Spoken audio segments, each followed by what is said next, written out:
Last weekend, I did something I haven't done in a long time. It's been about 2 years since I've last been to a bodybuilding show, and although most of my clients are hardworking, successful guys, usually a little bit older, who aren't after that level of extreme, I am still working with one competitive client since our first season 2 years ago. So it was super, super inspiring to see Tristan get on stage, show off the improvements that we made to the physique. We came back with more muscle after a long off-season gaining, better condition. For those who don't understand bodybuilding terminology, condition just means the level of how lean you are, how little body fat you have, so that you can see every little detail.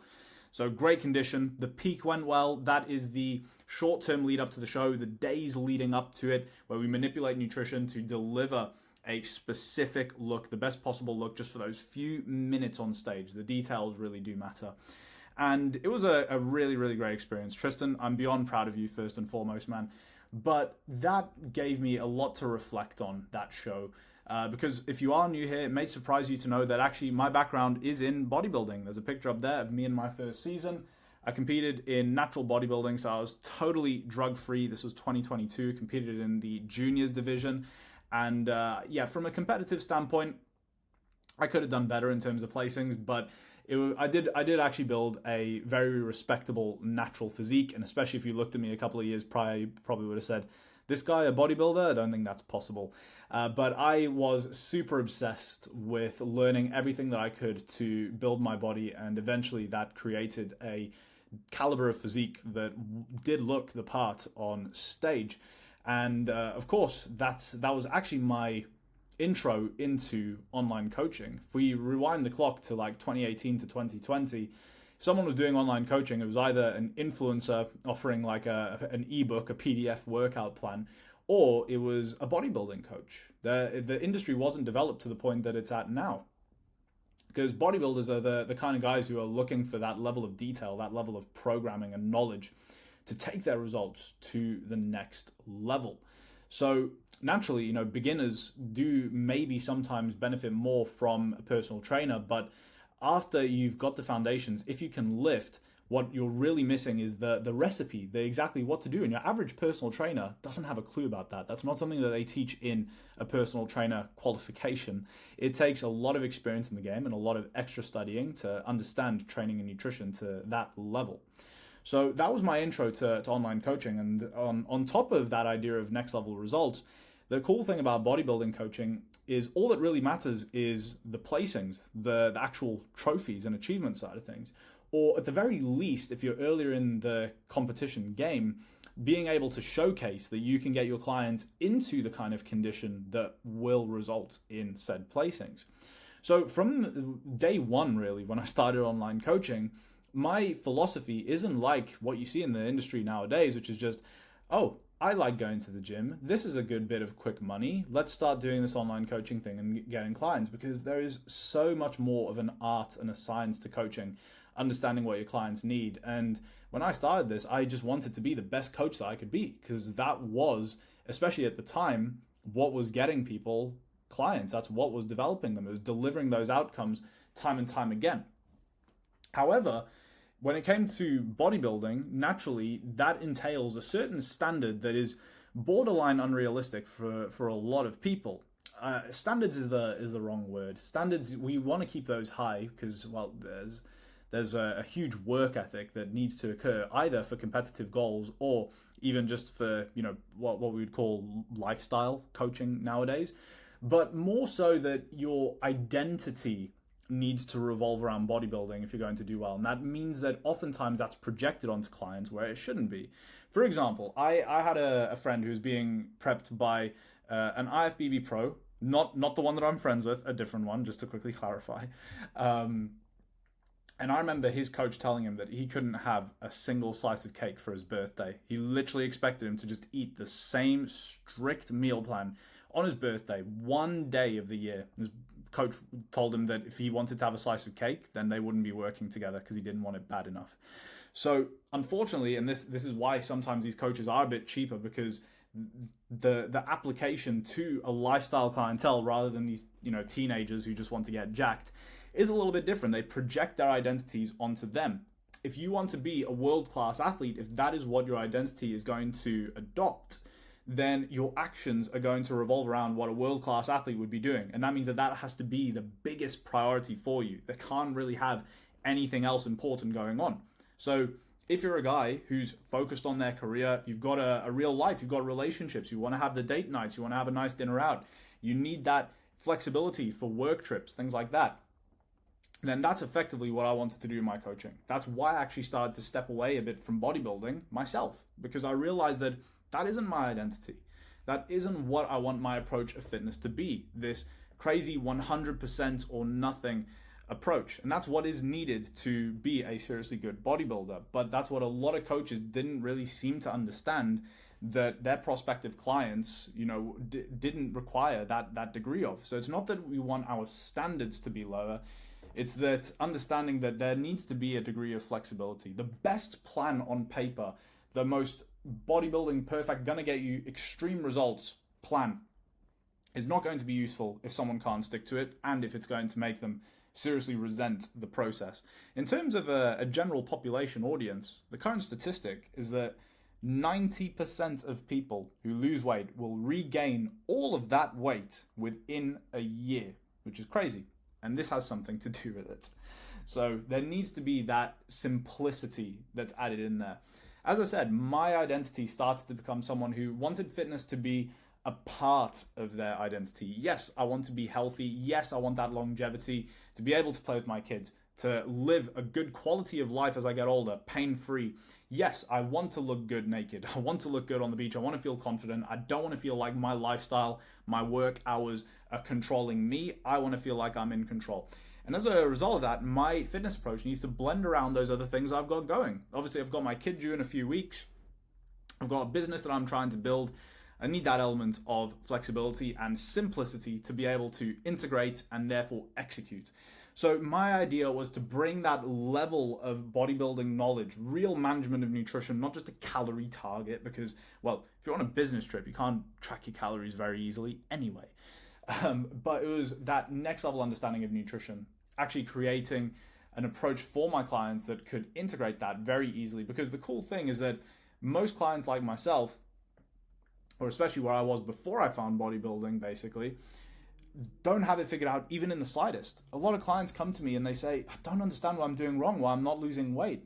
And yeah, they're eating healthy as well, but on top of that, they're not really aware of the multiple times a week that they finish the long shift, they get home, they order the takeaway. That's what really adds up. So when we get this approach where we integrate really effective nutrition, nice and simply for you to be able to stick to, and it's flexible. So number one, the variety makes it really, really easy and delicious for you. And it means that even on the go, you're going to be sorted.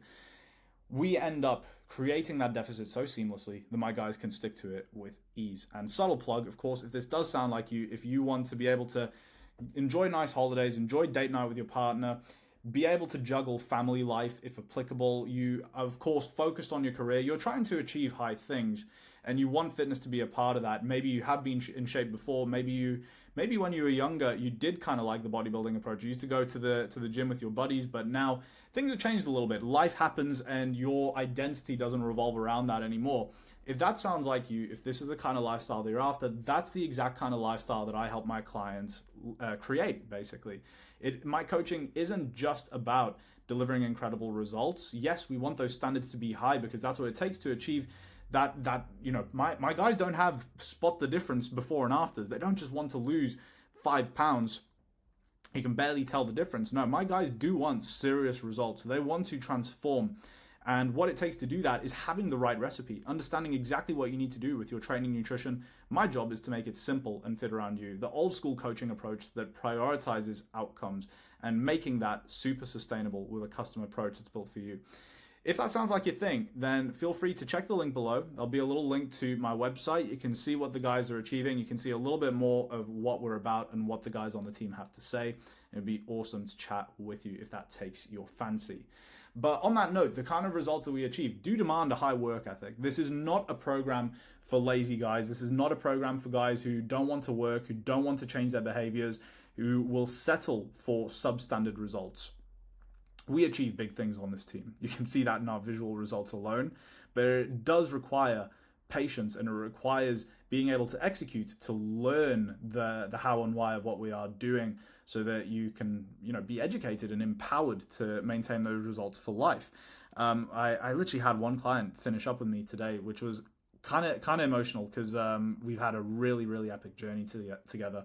He said, I'm going to do another little deficit phase in January. That's actually going to be my test to make sure that I can do it myself the exact way that you've taught me. And that's why I know that my job has been complete. When they understand that the approach is what they've been getting from me, this hybrid of seriously detailed coaching, optimizing your performance in every area of your life, that really does make me really, really, fulfilled to hear.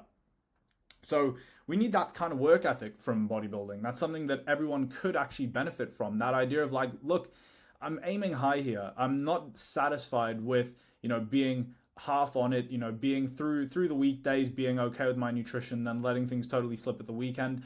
Having standards is important. The key distinction is that understanding that it's not going to be perfect. I don't expect my clients to, go on a business trip and take a Tupperware of chicken salad. If the appropriate options are there, we can definitely enjoy a good steak. Some smart swaps can be made.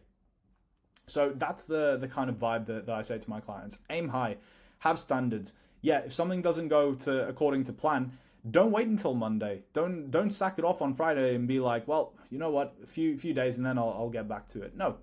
If you're on a bodybuilding prep, the very next meal you better get back to it. That next meal better be on plan.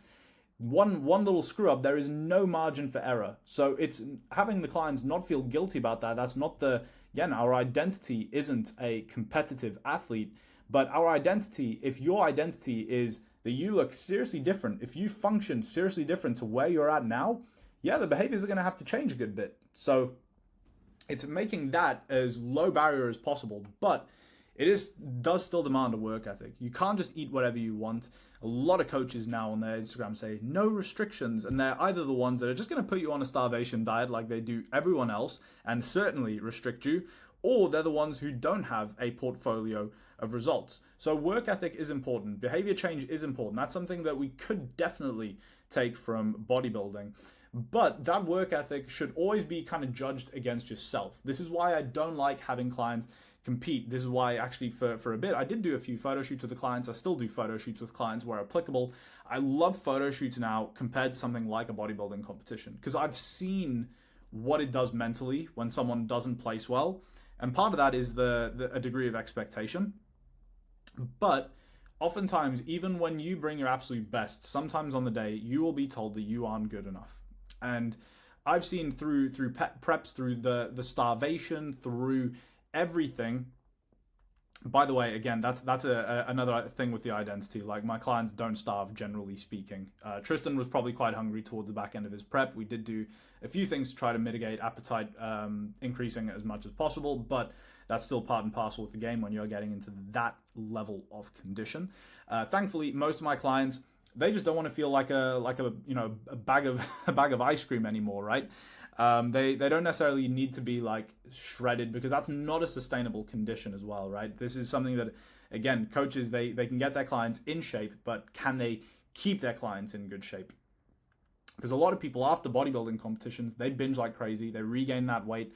I've seen that create some really bad patterns in people, getting in the worst shape of their lives, starting to resent training so much because it becomes a you have to do this and that, rather than a you want to do it. It feels good. It fuels you. Your nutrition is fueling you on a daily basis. You actually have more energy. You're performing better in work. You're more present in home life. That is where there's a bit of a distinction between the two, because when you are that lean, it hurts. It hurts you mentally. It hurts you physically. You are not, even though you look like you are the fittest you've ever been, the actual function of it is the complete opposite. So that competitive element is a fine line when we're talking about work ethic and the kind of standards to achieve an incredible result. But what I actually did really like about competing is that there is no hiding it. When people are there in real life seeing your physique, there's no filters, there's no Photoshop. What is there on the stage that day is your physique. There is no hiding. Now on social media, People think that people look so much better, these influencers that have these incredible physiques. But the truth is that Photoshop works wonders. There are entire Instagram accounts dedicated to exposing Photoshop. It's crazy embarrassing. Lighting and angles. And when I competed, people actually told me, damn, you look better. That was the best you've ever looked. I didn't expect you to look that good. Because I try to keep it pretty real on Instagram. I don't post that much of my physique now because you should judge me on the content of what I'm telling you, not just the fact that I'm jacked. So people thought that I looked even better when I competed. And that was a huge compliment because usually it works in reverse. Usually these influencers get on stage and they look way worse because they're in even worse condition and nowhere near as muscular as you thought, because Instagram is very much a highlight reel. You will see what these creators want you to see. So I actually did quite like the test of competing, not maybe necessarily, comparing you to others, but the fact that there was no hiding it. The stage is a truly humbling experience, and any competitive bodybuilder will tell you that if you think you look lean, you get on stage and you look fat. Fat for bodybuilding standards anyway. So that was an incredible experience in that regard. I love that what you see is what you get. When someone has competed and they look good, you know that person was in genuinely good condition. And, well, hopefully their Instagram, pans out to how they did look on stage. That way, again, you see a lot of people sign up with coaches because they look okay on Instagram, but they don't even have the standards that they've walked themselves. They've never been in fantastic shape. They don't really have the tools. They've never actually walked the walk that they want to put you through. I've walked it to next level extremes knowing that my clients don't even have to go that far. But what I'll never be is a hypocrite that, demands something of my clients that I haven't done myself. My clients have it easier than I do. The approach that I have now created that aligns with my identity that I actually started to titrate into over the years, I stepped a bit further away from competitive bodybuilding. It's a lot more efficient than the extremes that I've taken myself to. But by the same standard, it also means that where a push is necessary, that's sometimes what it takes. A bit of temporary digging is sometimes important to get the job done. Final couple of weeks of a diet, maybe calories do need to go a little bit lower. Maybe there is a little bit of hunger there.